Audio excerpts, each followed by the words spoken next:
More than 29 plus years have passed. Several leads and tips have been followed, but the case surrounding the I-70 killer remains unsolved.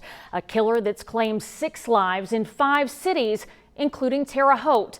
One of the keys in solving this case comes in the form of a task force, a collaboration of all the law enforcement agencies investigating this case. They most recently met last week in St. Charles, Missouri. While together, they shared updates, discussed evidence, and talked about leads. Their mission? To find the killer. And 2 key tools could make this happen sooner than later. 1, DNA testing, and 2, an informational portal for tips. Detectives Brad Rumsey and Troy Davis are leading the charge in this open case for the Terre Haute Police Department.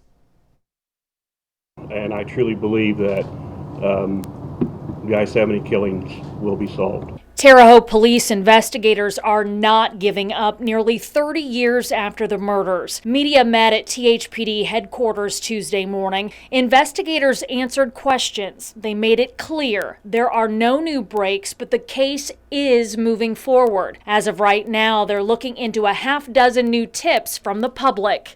The Terre Haute connection involves the death of Michael McCowan in April of 1992. He was one of the serial killer's 6 victims. McCowan was shot and killed in his family's ceramic store on South 3rd Street. Detectives made it very clear they're highly invested and they want this case solved.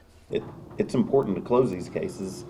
It's not just for us, it's for you. It's for the people that live wherever these things happen. So just to bring closure for those families to know what happened and know who was responsible for taking their loved one's life would be tremendous. The Terre Haute Police Department has evidence ready to be sent away for DNA testing. Right now, it's pending as to where that evidence will go. Investigators say most likely it will be a private lab due to a backlog at state and federal labs. A private lab could provide results in 4 to 6 weeks. The prosecutor's office will pick up the tab. Police Chief Sean Keene says motivation to solve this case is fueled by families wanting answers. He says his officers will not give up. I think it's in you. If you're an investigator, it's in you. It's something that you just can't set aside, and you don't stop thinking about it even when you go home. Now, this is where you at home come in. Police are asking for your help. There's a $25,000 reward. Investigators are sharing important information. One involves a recently released sketch of the suspect.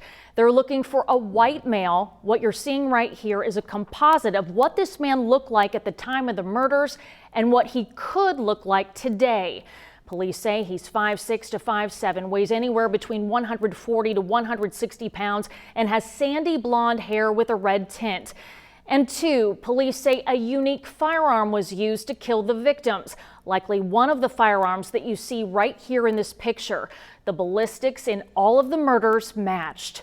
You can share information by calling 1-800-800-3510 or by submitting details online.